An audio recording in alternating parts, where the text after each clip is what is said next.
we come to our next topic, the INOX.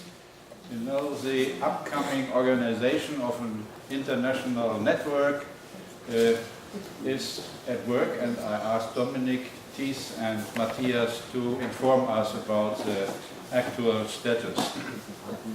Please, will you come to the table?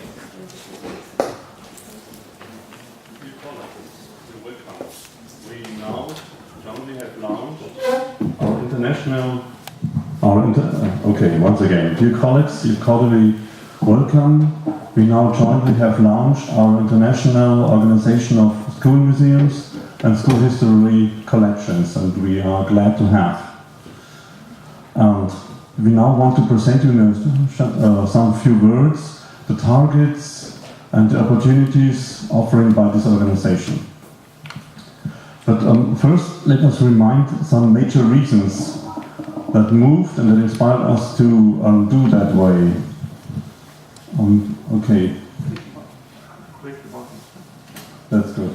Thank you. We are an international corporation, you see. Each of us has noticed in the last decade the increasing pressure on the museums, on our museums. Some museums all over the world get closed down by the authorities without reasons. Some of our museums got cut the budgets. Some of our museums had to leave the rooms and the exhibition rooms. Some of our museums lose more and more the visitors and the public interest. And to summarize up, school museums seek for knowledge, how to manage the challenges of the contemporary museums in the 20th century. And school museums do not have a high reputation that they serve as the most important preserver of a cultural heritage and identity. And our museums are not visible enough.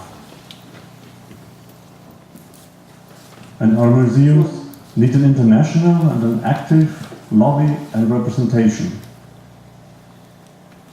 And because we all know it, we decided some years ago to found an international association, and now it is founded. International Network of School Heritage, INOX. Okay. And now we made the part together. Everybody of us will tell you a short story what INOX will bring him to his special organization, to his local organization, and so on. Who wants to start? Dear colleagues, I'm coming from Switzerland. We do have only 2 school museums in Switzerland. We are not part from the European Union, so we are quite isolated. And our school museums are quite young, 10 years old. One is in Bern, one is in the eastern part of Switzerland, and that's the main reason we are supporting the idea to organize this international network.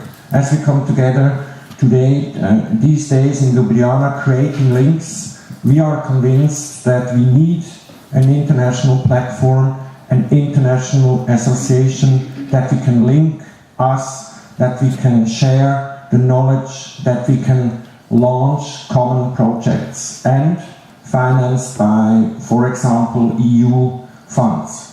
So that's the main reason why I support this idea to have this network now. And we worked a lot, thanks also to Matthias and all the group.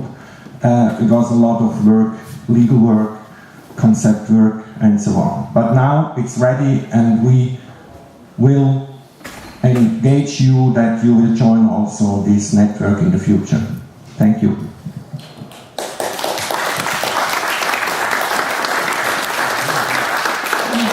Okay, I'm Elke, you know me from the first day maybe. I'm coming from Leipzig, and I'm sure we need all our museums for international visitors, and for opening it for international visitors we need a communication and Zusammenarbeit, collaboration with partners from other lands, and my dream is to have some bilingual expositions, for instance, together with France. We thought about yesterday evening, First World War. Next year we have 100 years after, and we should remember both sides, and maybe also other things we can imagine if we work together. And I'm open for it, and I wait for partners, and I find it a fantastic idea. Also for visitors, it is very necessary. I have audio guides now in 3 languages, and since this time I feel it is also better for our reputation in Leipzig in compared with other museums. They have it. And I feel enthusiastic to that idea. You all have found it long years ago. And I can tell you a small, short story. Sorry, my English is really bad. A short story. Okay. When I was, found some years ago, at my museum, I was really content. I was content like you have eaten a very good meal, that's enough. And me and my world, that's enough, I don't need you. It's a good world, my museum was great, and I was content, and so on. And then I met Thijs van Ruyten. And he said something like that, throw it all away, your classroom and that. At first I was heartful, beaten, my warmly heart-feeling classroom. No, not ever. But then I started to think over my small world, to see over my small world, and I noticed, oh, there are people from Japan thinking like quite another way, and from Argentina, and from the States, and from Greece. And this moved my brain in a way that I never have expected. And this experience is quite new for me. And it moved me in a way that it made really good to me. And it made good to my museum to become contemporary.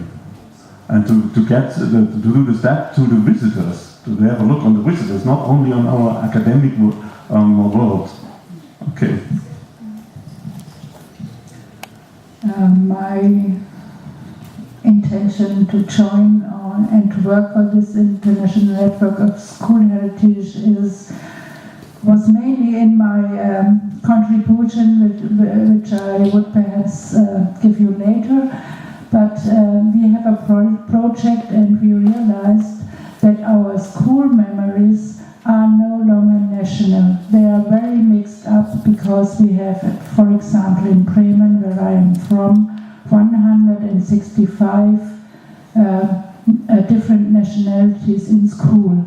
So what does that mean for the Inox? It means we must realize that when we are talking about school history and the conscience of school history, it's got something very chaotic and colorful and rich and complicated, and I think we should cope with this mixed up memory of school history, and we need all our brains to find a way to present it in our museums. My name is Thijs van Ruyten. I'm from the museum in Dordrecht, and I think you don't have to hesitate one moment.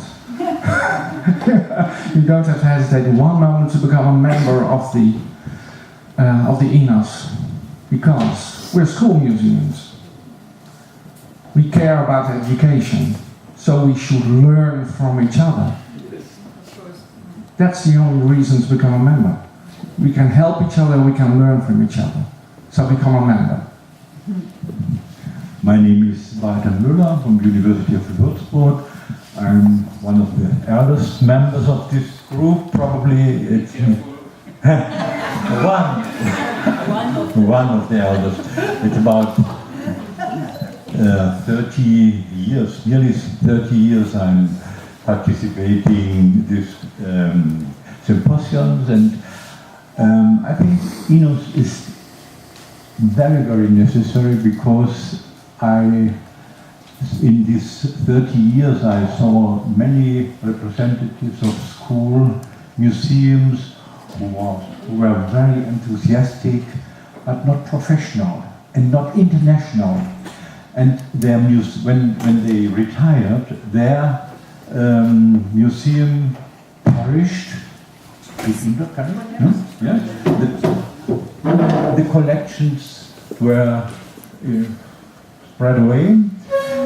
And I think if there would have been an institution like INOS, they would have survived probably, because then it gives a continuity which is necessary for our work.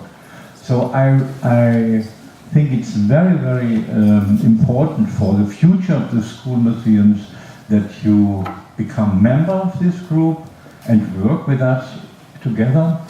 Mainly if you think about the next symposium,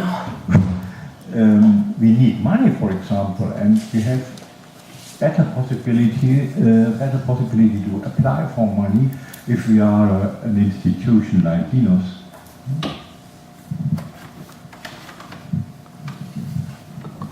So one of our principles is keep it simple. We prepared for you one letter with all arguments and also with the fees that we are expecting. We have also a request for membership. We can distribute it now for you. What we also did is that we produced a website. So the domain name is inos-world.org. It's not inos.com. It's inos-world.org. This is also written on the paper we can hand out you after the short presentation.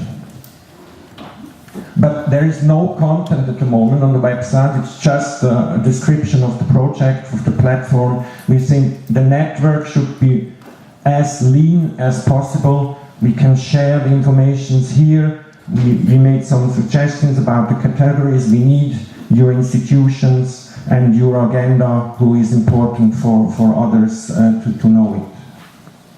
We do no PhD work, nothing such that. We will keep it simple in organization. We will have Skype conference together in the board, and yes, we don't want a huge organization with a lot of stuff.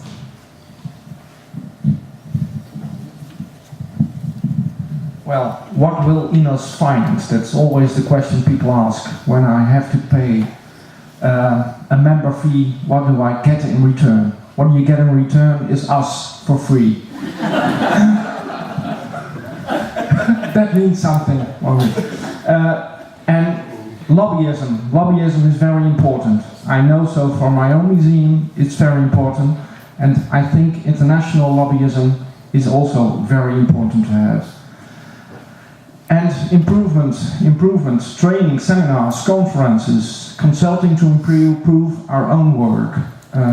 Not as INOS as a whole, but sometimes 2 institutions, 3 institutions, or as a group we can learn from each other and help each other and make the most beautiful exhibitions together, for instance. And organizational support of our symposium. And that means that we're a partner in fundraising. We have the opportunity to get money to make the symposiums each 2 years even better as the last one. And I hope that I will see you all as a member of INOS in Australia in 2 years. And we also have, of course, the homepage of INOS. And the idea is that we all contribute to the homepage with information about our own museums.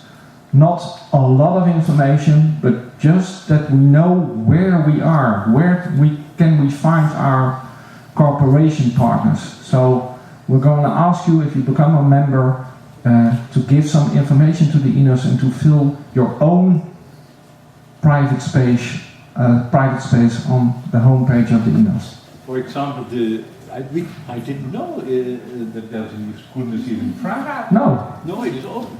So it's impossible. We have to know what the others are doing. No?